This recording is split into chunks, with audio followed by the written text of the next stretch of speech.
UFC Fight Night, aka UFC Vegas 22. We got Derek Brunson versus Kevin Holland. Definitely going to be a good one. I'm not going to repeat all the same stuff that I said in our prelims, but go check out our prelim video to hear what I said, because again, I'm not going to go through it. But I do got to let you know who we are again. We're Boxing MMA Picks. He goes by the name of Zan. I go by the name of Harris. And Boxing MMA Picks, we are here to give you our UFC breakdown, UFC analysis. We're talking about the main card of the Brunson versus Holland fight this time around.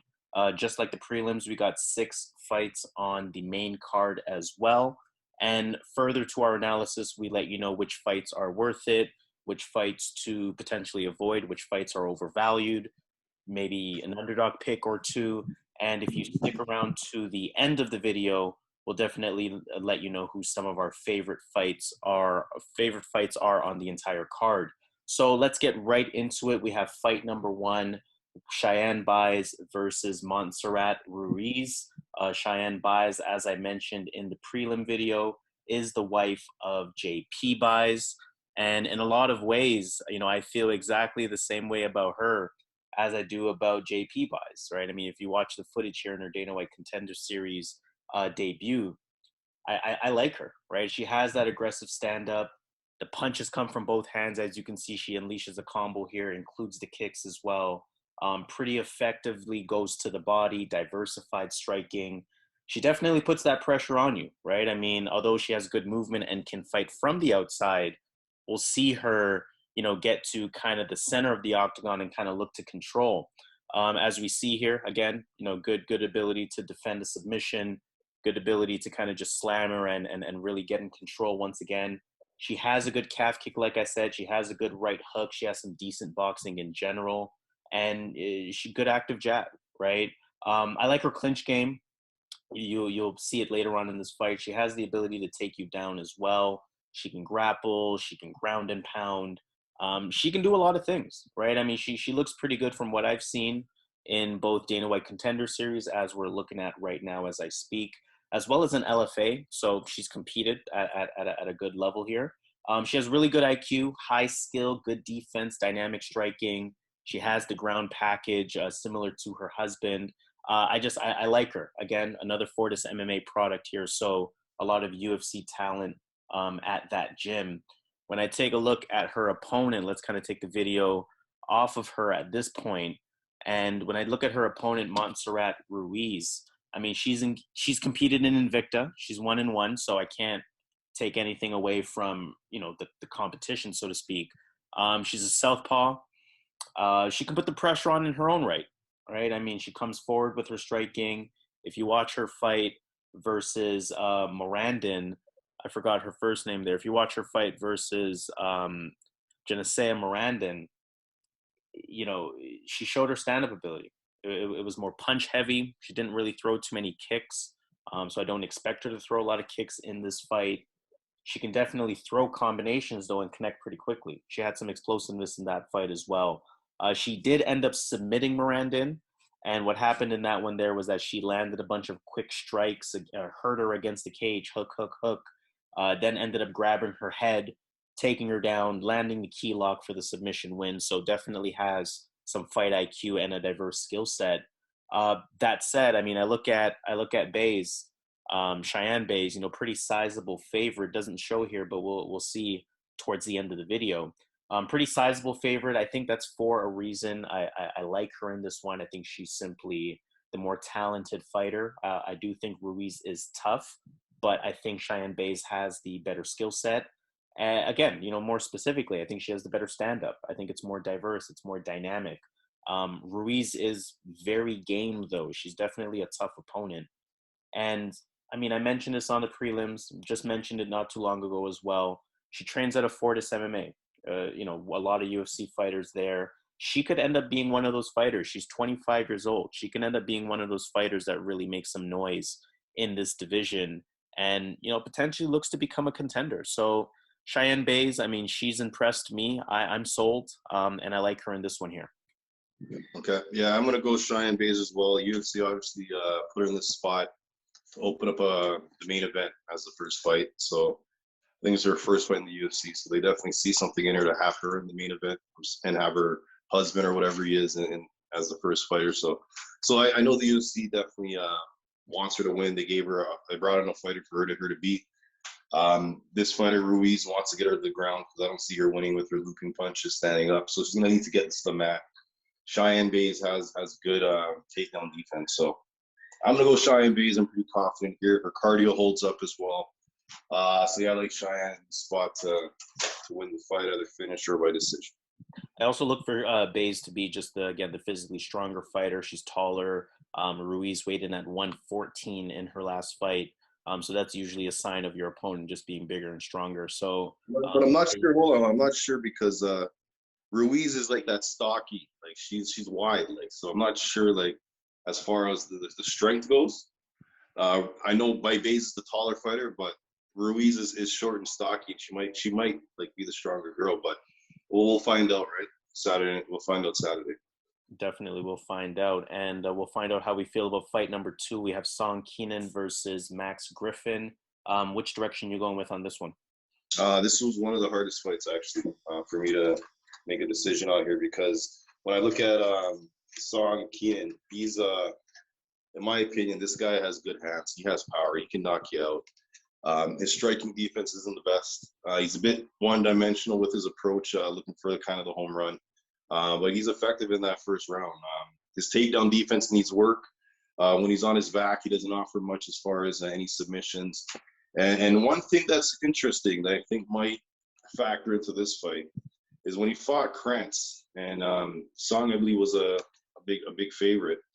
And in my opinion, and as well, if you check MMA decisions, a lot of the other people watching the fight, like the journalists and the journalist guys, it was like almost unanimous. They all had Krantz winning that fight 29-28. Me too, because Krantz took him down the second, I think it was second in the third round, and was able to have that top pressure. Should have been an easy win, but I think he was fighting in China. Yep. So he's in hostile territory for Krantz. So Krantz, in my opinion, utilized, he pretty much ate his shots first round, and then after that, the takedowns were pretty easy for Krantz to get. This is a hard fight because when you look at Max Griffin, he trades wins and losses. He won his last fight, so it looks like he might be due for a loss now. I'm not sure he's ever had like 2 or 3 wins in a row in the UFC. He may have, I'm not sure, but this might be a spot he loses because based on his pattern in the UFC, he doesn't win them back to back. But I'm actually going to bank on Max. I think this is a 50-50. This is a fight I might just watch and wait till I see the weigh-in, see how they look at the weigh-in. But I see Max as a pretty I don't think he's been flat out knocked out, like someone KO'd him like flat out. And I think that can help him here because if he can avoid the power or take the power from Kenan as they get closer and clinch, I think Max has the takedowns. Kenan's takedown defense is not there at all. And I think Max's wrestling can definitely get Kenan on the ground. So I'm going to bank on Max having that sturdy chin. I don't think he's been finished by KO in the past. So I'm going to bank on that. And I think if he stands up and fights the whole fight, I think he's going to lose.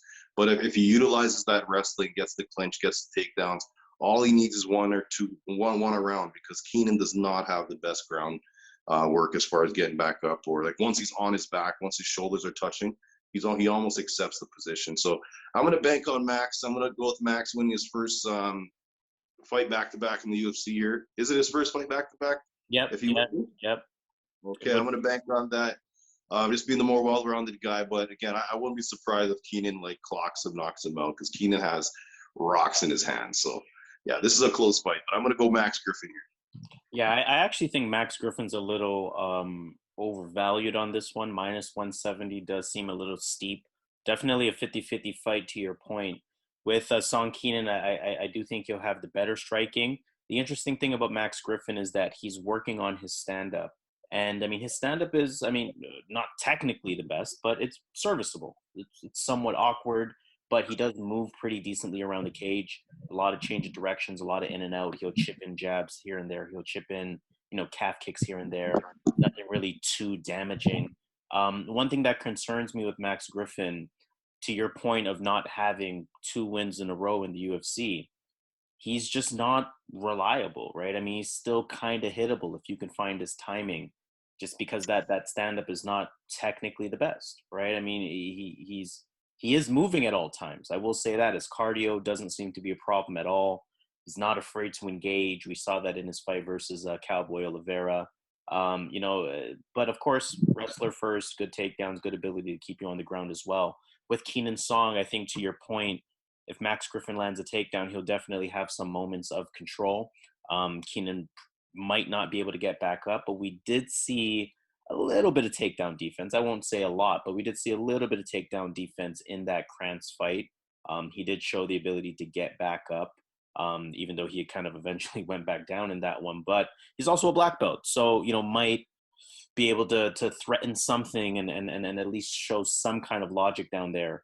I don't know. I really don't know how to feel about this one. Again, I do think Max Griffin is overvalued. I can't quite rely on him. I'm going to take a chance here. This would probably be my underdog pick. We'll see how we feel towards the end of the video. So again, make sure you stay tuned for that. But for this one, I'm going to go with the underdog. I'm going to go with Song Kenan, and we'll see what happens. So let's move on then to fight number 3. We have Adrian Yanez versus Gustavo Lopez. This one might not go to decision. So I'm curious, first and foremost, what those odds look like for somebody to win by finish. Adrian Yanez, I mean, even in the UFC, he's kind of been compared to having that sort of similar stand-up style that a Jorge Masvidal would have, as an example, right? I mean, it's pretty bouncy on the feet, some crisp hands, some good boxing, quick hands, that instant KO power, kind of lunging forward.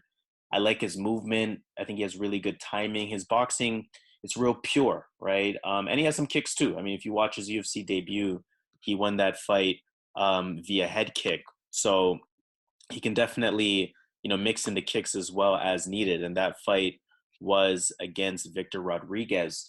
Again, if you watch that Victor Rodriguez fight, we saw Rodriguez kind of try to put the pressure on him with a lot of clinching, against the cage. Yanez was able to defend that pretty well.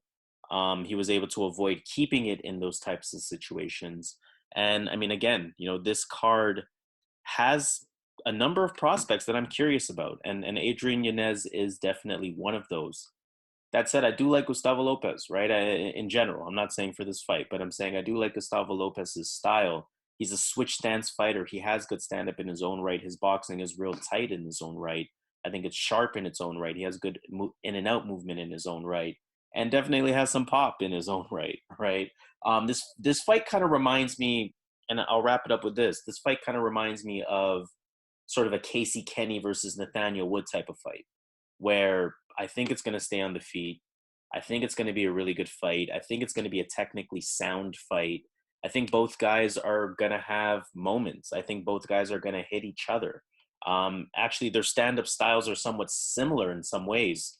I'll say Yanez is maybe a bit more explosive, whereas Lopez has the advantage of an effective switch stance.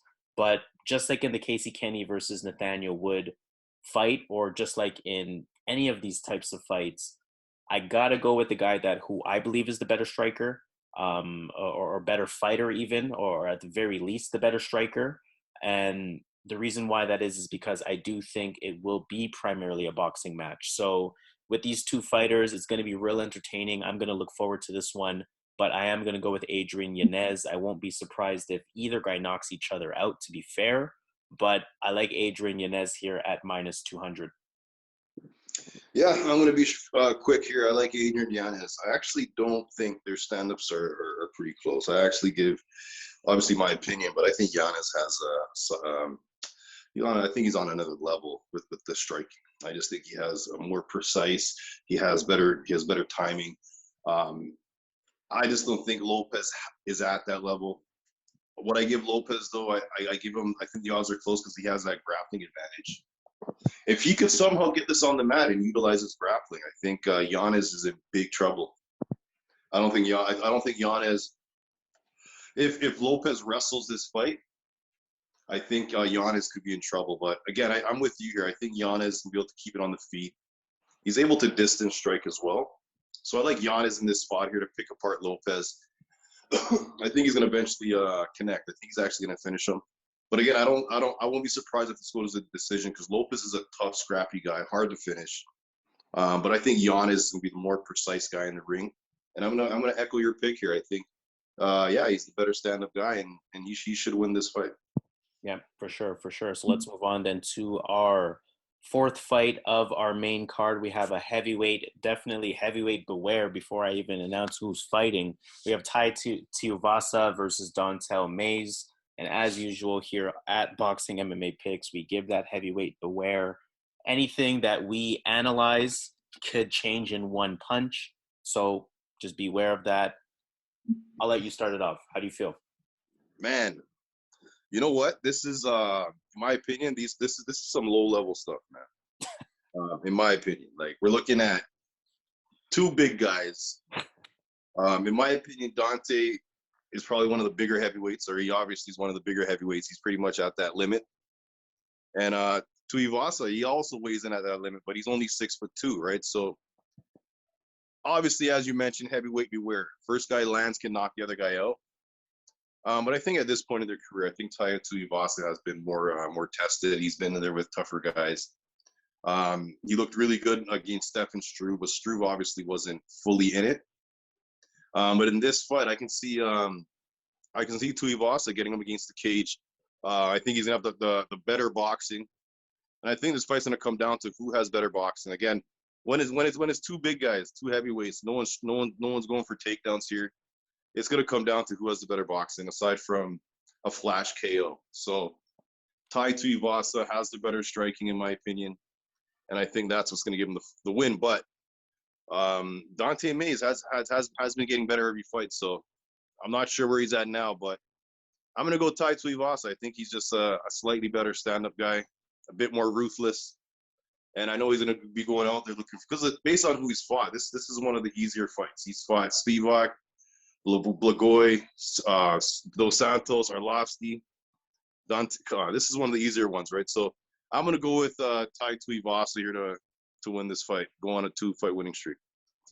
Yeah, I'm gonna echo that pick as well. And the thing about Dontel Mays is what that really frustrates me.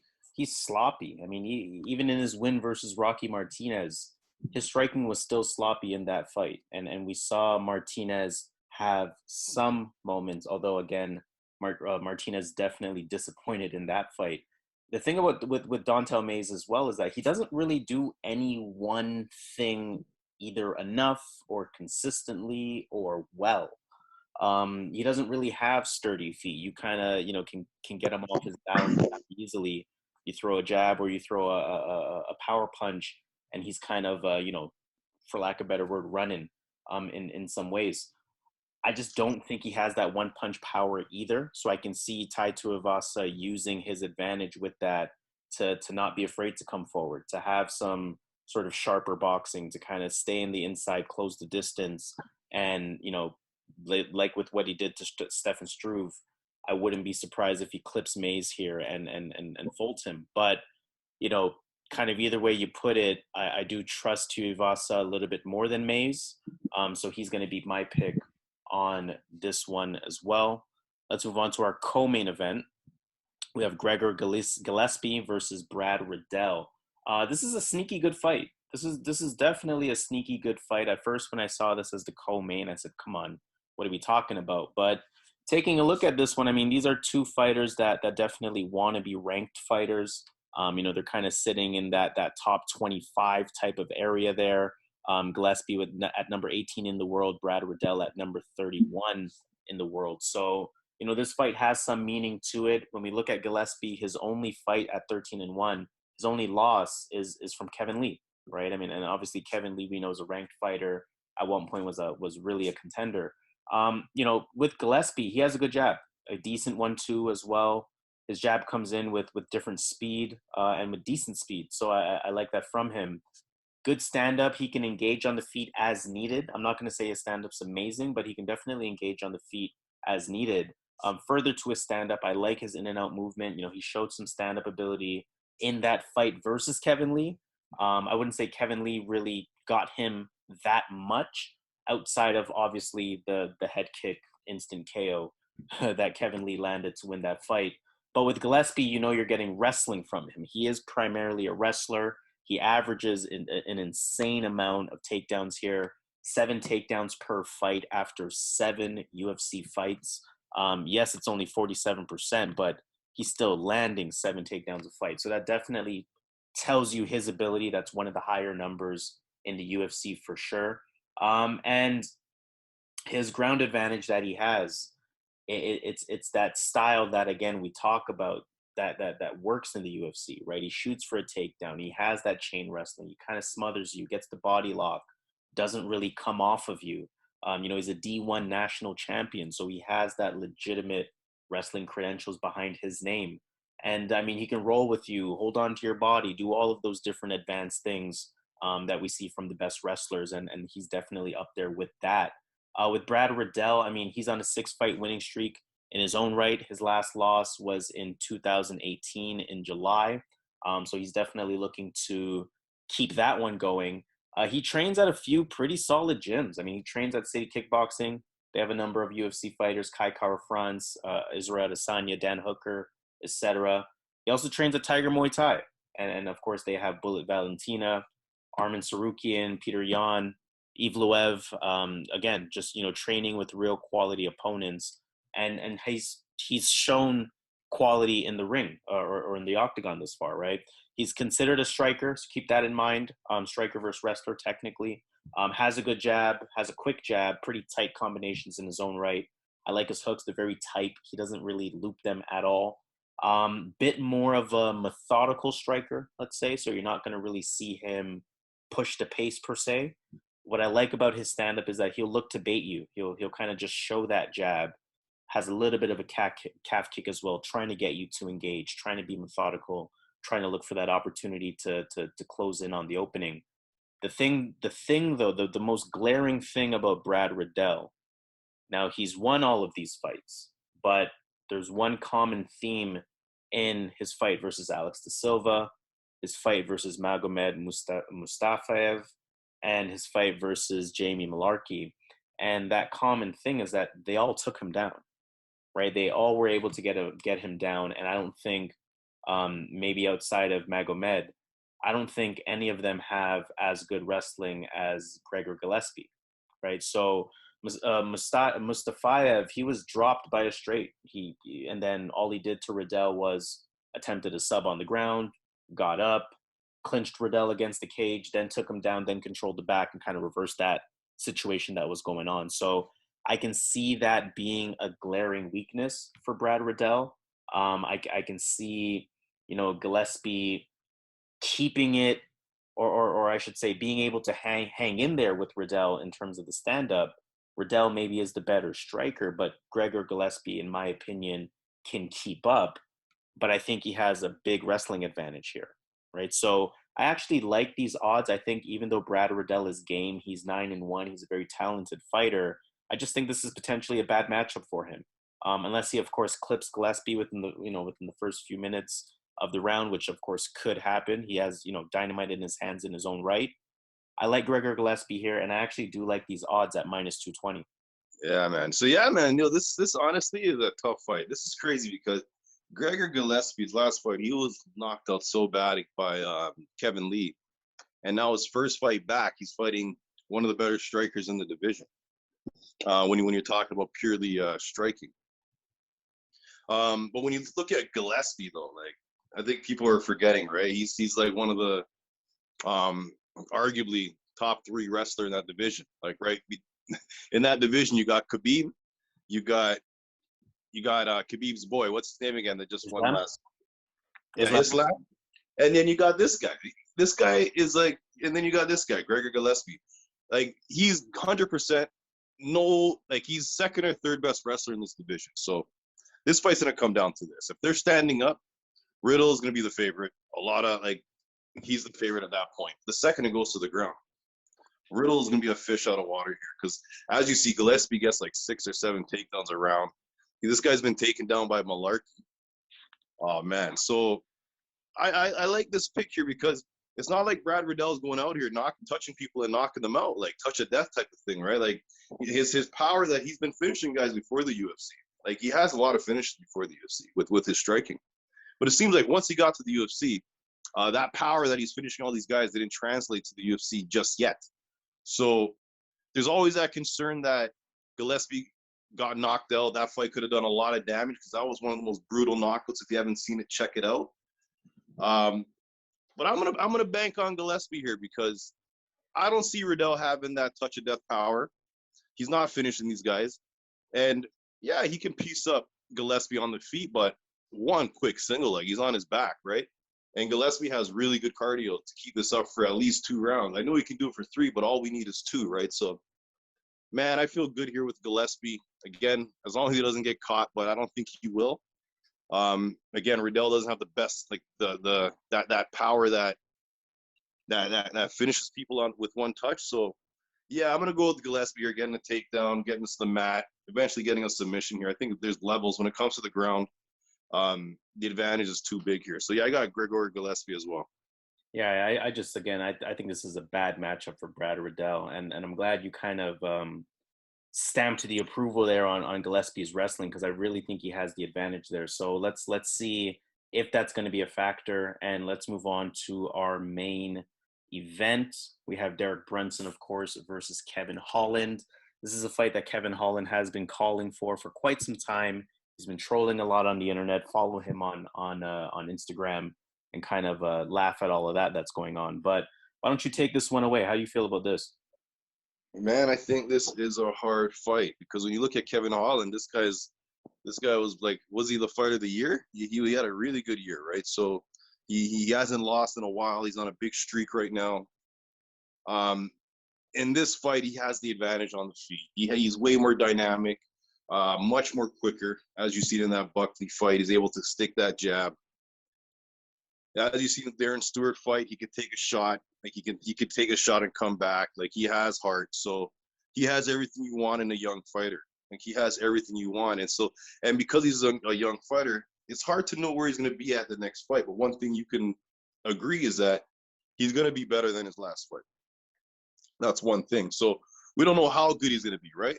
So in this fight, though, against Derek Brunson, I think this is going to be the test for Holland to tell us really what's up with Holland. Because I know Holland got Jackery, but I don't know. That was a sketchy, and he finished him off his back. But come on now, like I don't know. I don't know about that one, right? But he won that fight fair and square. But I need to see more before he gets my stamp, right?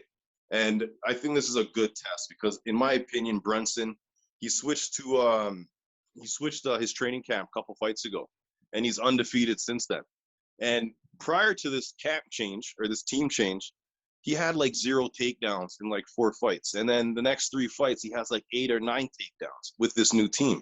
So what tells me is that he's coming with new game plans. He's coming into these fights smarter, and he's utilizing what he's good at, which is obviously his wrestling, which he never wanted to use for whatever reason. It looks like he's coming to the ring now in much better shape. His cardio in the Shabazian fight held up as long as the fight went on. And it was a grappling heavy attack from him. So he was fighting at a high pace, and he didn't necessarily gas. He still had energy to get more takedowns, but Shabazian obviously couldn't keep up with having such a big guy on top of you. Now, Kevin Holland, what I see with Kevin Holland in this fight, yes, he does have the striking advantage. Yes, he does have, and yes, he should win this fight. He's a more dynamic fighter. But Kevin Holland could be a welterweight. I believe he was a welterweight before. Like he's so small. This guy is so small, so he could actually cut down and be a welterweight. If you actually check his fights, he was a welterweight in the past. Well, Brunson is one of the bigger middleweights, and I think takedowns will come easy, man. I think takedowns will come easy unless Holland like knocks him out or like does something like some flying knee or like some flying kick off the fence. I'm not sure if he can just really knock him out like that with that one shot, or I'm not sure he has that Whitaker shot. I'm not sure if he has that, right? So I don't know, man. This is a fight that I think Kevin Holland should win, but for some reason I feel a trap. I smell a trap, and I'm gonna go with Derek Brunson because I feel takedowns are gonna be so like easy in this fight. He's gonna be fighting a guy that should be a welterweight, and I was looking into it as well. Derek Brunson comes to the fight on fight night after rehydrating after weigh-ins, 185 weigh-in. He comes in at 205. Well, Holland, after weigh-ins, comes into the fight at 192 to 194. You know what I'm saying? So he's only putting on like 7 or 8 pounds. Like he's really a welterweight. And oh man, this is a hard one because obviously Holland's the guy. Obviously Holland's the guy, the skilled guy. But there's so many factors that are telling me that Brunson's gonna win this fight. So I'm gonna go with Derek Brunson. I might take a shot as an underdog pick. I won't have this on any of my parlays as I'm not 100% confident in this fight. But something is telling me that this guy might be just too big. And when it comes to the wrestling, he gets him down. He's gonna tire this guy out because Holland's not gonna be able to carry that weight. He's a welterweight, right? So let's see what happens. I'm gonna go Derek Brunson to upset Kevin Holland. Okay, I'm actually not mad at that at all. I mean, this fight could end up being for Kevin Holland fans. This fight could end up being somewhat of a frustrating fight. A la Adesanya versus Blachowicz, right? I mean, where the bigger fighter, the physically stronger fighter, lands the takedown, and Holland is just unable to do anything. I know it is just Jacare at that point because age does definitely catch up to you, but when Jacare took him down, there's a few factors that I wanna really take in this fight. When Jacare took Kevin Holland down, we saw an immediate scramble ability. He is a black belt at the end of the day in BJJ, so he does have the ability to work off of his back. I'm sure he's gonna, again, to your point, he always or someone his age should be getting better in every fight. I'm sure he's going to be working that takedown defense a lot. And what's interesting is that age might be starting to creep up to Brunson. He's at that age where you sort of never know how much a fighter can decline on a fight over fight basis. He's 37 years old at this point.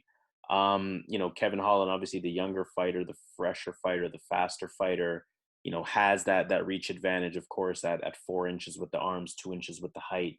He fights at distance, right? He keeps that distance. The only sort of ability, not only, but a key opportunity for takedown is going to be when Kevin Holland uses that back leg and throws a calf kick.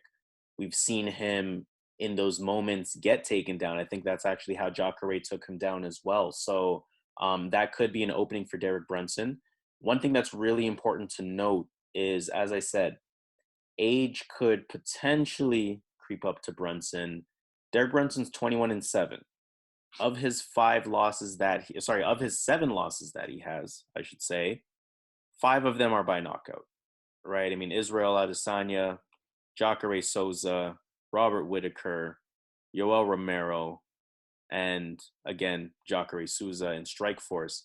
Beasts, legends in a lot of ways. I'm not going to compare Kevin Holland to those fighters by any means. And I'm not going to compare Kevin Holland to Israel Adesanya by any means. But what we saw in the Adesanya versus Brunson fight was we saw Adesanya have that ability to stop the takedown, have the ability to be the longer fighter, have the ability to use, sort of straighter, longer punches, stay out of range, avoid the takedown, end up hurting Derek Brunson. 5 of those 7 losses are by knockout. Yes, they are 2 legends, but nonetheless, 5 of those 7 losses are by knockout. So that shows that he can be put to sleep. Kevin Holland has shown that he has sharp hands. He has fast hands.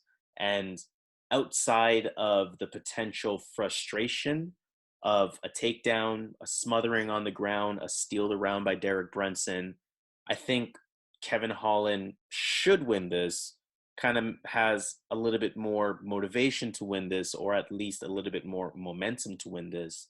And I'm going to sort of trust him. I'm going to trust him to continue the hot streak here. We know that in 2020, he had 5 wins in the year.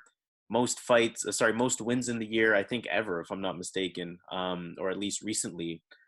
Turned only into the number 4 fighter of the year in MMA, but nonetheless, I do trust him to continue to streak. He's been calling out Derek Brunson for a while, and that confidence that he brings has been serving him well. So I'm going to trust that. I'm going to go with Kevin Holland. I think there's good odds in either direction that you go in on this fight, but I'm going to trust Kevin Holland to get it done at minus 175.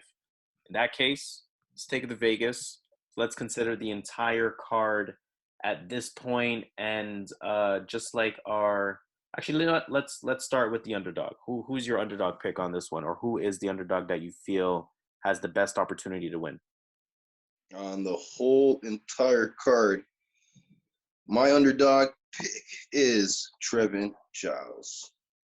I like that. I like that as an underdog pick. Again, Delete say that IQ is a problem. And Giles has some tools to win the fight. So, has a stand-up advantage, has some tools to win that fight. And like you mentioned, I mean, we don't know what that weight cut is going to look like for Delete say. New division. And we got Derek Brunson as well as a little shot there. Again, Holland should win that fight, but I like Brunson here. I like his paths to win the fight. Again, I won't be surprised he loses, but underdog pick, yeah, I'm going to go Derek Brunson. Sounds good. My underdog pick in that case, I'm going to go with, you know what? I'm going to go with Kenan Song on this one. Plus 150. I like the odds.